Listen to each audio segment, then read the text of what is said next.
Jerry Seinfeld famously called his 1973 911 Carrera RS a dead man's car because it's the kind you buy from someone's estate and keep for the rest of your life. That's the kind of car that Rob Dickinson is building at Singer, but with an outlaw twist. Singer has absolutely dominated the category of resto mods, taking a classic 964 from the 1990s and kitting it out to perform far better than the original, all while adding unique non-factory touches for which well-heeled buyers are willing to shell out millions. In fact, the former frontman for the shoegazing rock band Catherine Wheel has gotten so many orders that he teamed up with Knighthead Capital to help finance the whole thing and has recently brought in former Ford exec Raj Nair to sell those million-dollar 911s. Joining us now from their new production facility in Torrance, California, are the man himself, Rob Dickinson, and his new CEO, former Ford president Raj Nair. Great to have you guys on the program. Thanks for joining us.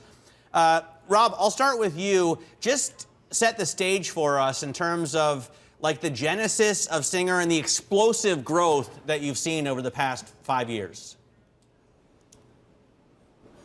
Hi, Matt. Thanks for having us.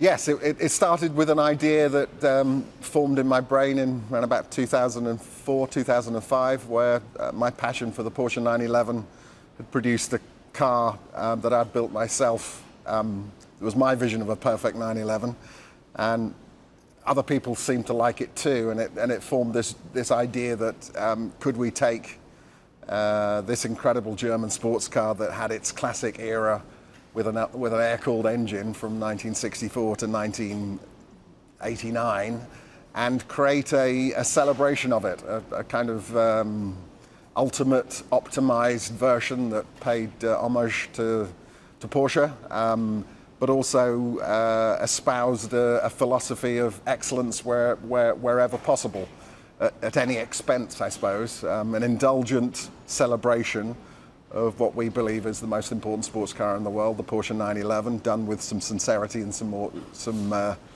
understatement, dare I say it, and with as much attention paid to the engineering as the design, and a deep dive into celebrating what is truly an iconic car.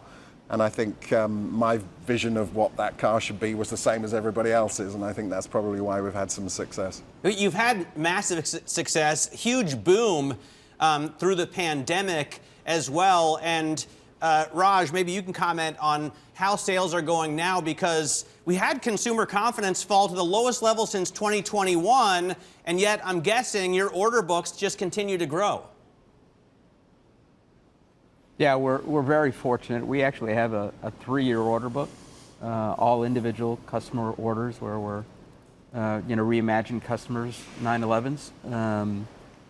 We just delivered our 500th car, about 100 vehicles or 1,000 vehicles sold, coming up on 1,000. So, yeah, we're very bullish about the order book, and we've got a pretty full product pipeline even beyond that, out to 2030, where we've got a lot of ideas with Rob and team on what we can do in the future. Let's talk a little bit about the competitive landscape here. And Rob, I'll toss this question to you. You do have sort of copycat companies that have popped up. I'm thinking about Theon Design, Twisted Automotive, for example. Gunther Works. Gunther Works is another one. Matt is obviously the authority here. But how do you sort of meet that competition? What is the pitch for people continuing to buy Singers when you have prices that are much higher than some of your new peers? I think we've managed to prove over the years that what you get with what we do is what we promise. We have a mantra at Singer is that everything is important, and our work is absolutely about the cars, but our work is about many other things as well. We're a service business, and we're taking a lot of money from our clients, and the idea is to honor that, repay that trust with not just a brilliant car, but a brilliant experience, a journey. These incredible folks that trust us with their money become friends, and they're real relationships. And I think that means a lot when you're spending a lot of money. I think our cars seem to, on the odd occasion, people sell their cars. They make some money from them. Our cars are, I think, a good way place to put your money if that's an important thing, and it is to many people, of course. And I think we continue to push the barriers. We're aware that we've inspired a few other people. I think in many ways that's been great. In many ways it's a sign of that we're doing something right. I think if people start to be inspired and copy us, I think everyone copies, and everyone is inspired by others. Sometimes it leads to good things, and sometimes it leads to copies. So Rob, we remain stoic about that. It's all good stuff for us. Rob, that's the relationship to rivals and clients. But what about to Porsche itself? Now, calling it a reimagined Porsche, what are the ramifications of selling a Porsche that is not a Porsche? What are the legal ramifications for calling it reimagined without infringing on trademark laws tied to Porsche? Well, it is a Porsche. It's a Porsche all the way through. It's a Porsche when we start, and it's a Porsche when we finish. I think we're paying honest and sincere respects to Porsche. We respect their trademarks, and of course, it's an incredibly important company.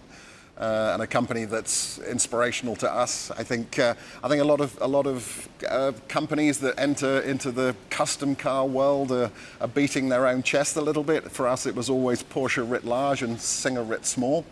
In that this is really a celebration of a car company we love and a car that we love. Clearly, we've built a business around it, but I think we've done it with some sincerity and some authenticity that I hope Porsche appreciate.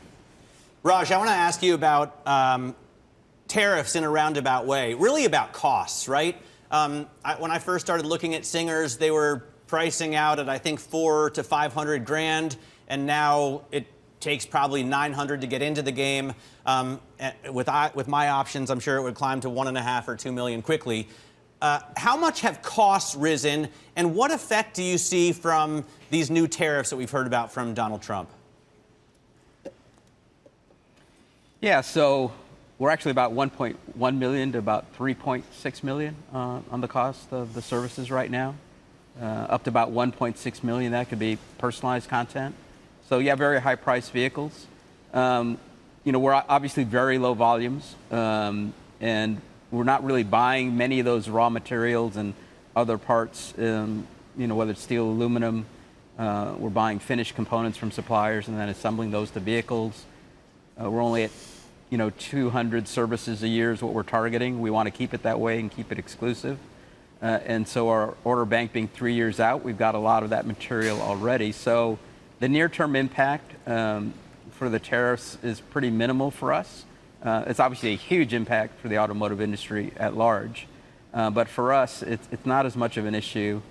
And the fact that we're providing services means, within our contracts, should we see inflationary price increases, we do have the ability to raise the prices for the services. We hate passing that on to the consumer, but our consumers, are ultra-high net worth individuals, and so maybe a little less sensitive to the price increases than the general consumer for the automotive market. So recognize it's a huge issue for the industry, but we're fortunate enough to be in a segment that it's not as much of a concern for us. Rob, what else can we look forward to from Singer? I mean, the classic design, as you said, understated, very elegant, and that's what made you famous. We were showing video of the DLS, which is less understated, to say the least. What's next from Singer? Could we see, for example, an electric Singer? You could ask me how many people have asked us to reimagine a Porsche 911 with an electric motor, and I can tell you it's zero for what that's worth. That's not to say we find electric vehicles repugnant. We don't. I've just arrived in an electric Porsche Macan that is very impressive. At the same time, I think the internal combustion engine has a lot of life left in it. Intrinsically, it's quite an efficient way of motivating a vehicle, as I say, I think it's where our passion is. It's the gasoline is the thing that pumps through our veins, and I think there's more to come from us with internal combustion engines.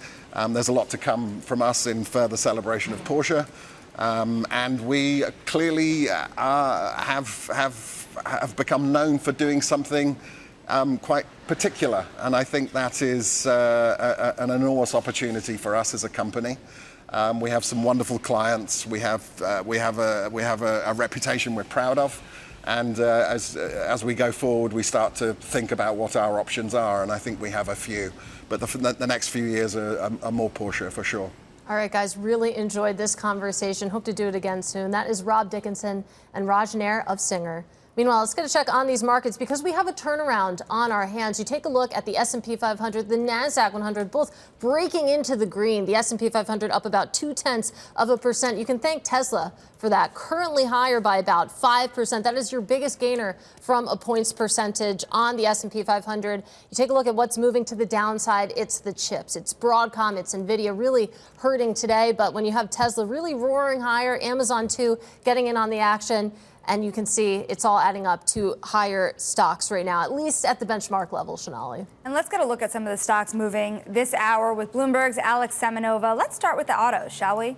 Hey guys, so U.S. car makers are really taking a hit today as President Donald Trump says that a 25% tariff on auto imports is set to take effect next week. Peers in Europe were also falling this morning. Analysts said that Ford and General Motors were some of the companies that were set to be biggest hit by this, while companies like Stellantis and Tesla were a little bit better positioned. And I was reading some of the Wall Street reactions to what this means for the sector more broadly. Bernstein analysts said that this move represents a profound disruption to the automotive model globally, and Jefferies said that this is the most heavy-handed option by the Trump administration. So really this is a sector that has been really susceptible to some of the tariff announcements, and we're set to keep an eye on it as these go into effect. Man, I don't know how Stellantis is well positioned. I mean, my Challenger was made in Canada. Yeah. And I think maybe at least 30%, if not more, of their American brand vehicles are manufactured in Canada or Mexico. So very interesting. On the other big mover in this market is chips, right? And we've been focused on Nvidia, but AMD also got a downgrade. Yeah, that one has been in focus this morning. Analysts at Jefferies essentially came out and said that it's falling behind in the AI race.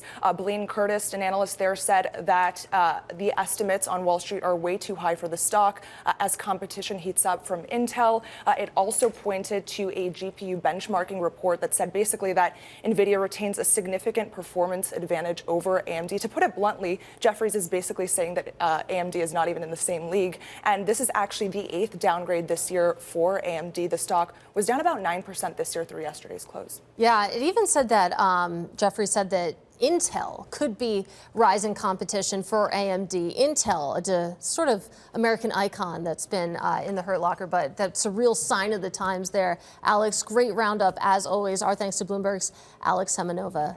Now, coming up as the trade war intensifies, we'll speak tariffs with the expert, Mary Lovely of the Peterson Institute. That conversation is coming up next. This is Open Interest.